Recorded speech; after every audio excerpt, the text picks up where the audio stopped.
This video is a short how-to guide for Tubloo testers. In this video, I'm going to introduce some features and valuable tips of Tubloo. Note that this video itself is also created by Tubloo.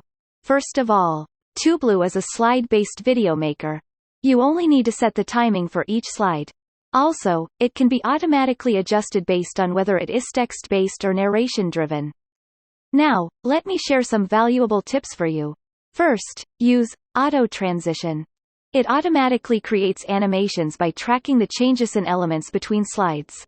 So, you can put one element on the first slide and duplicate the slide. Then you can resize or move the element on the second slide.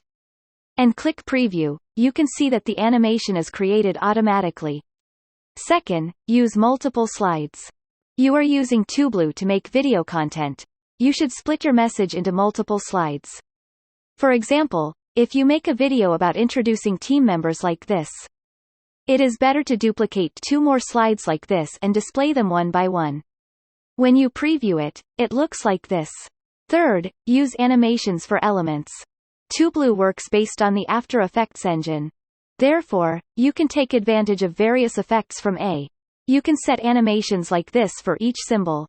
It is more convenient to select all slides at once and then give animation effects. Some animations are not yet available in real-time preview. However, from the thumbnails and names, you can guess what the effects are. If you click Export and download the file, you can check these results with perfect animations. That's all for now. Thank you for participating in this closed testing. I look forward to hearing a lot of your feedback and bug reports in the future. Thank you.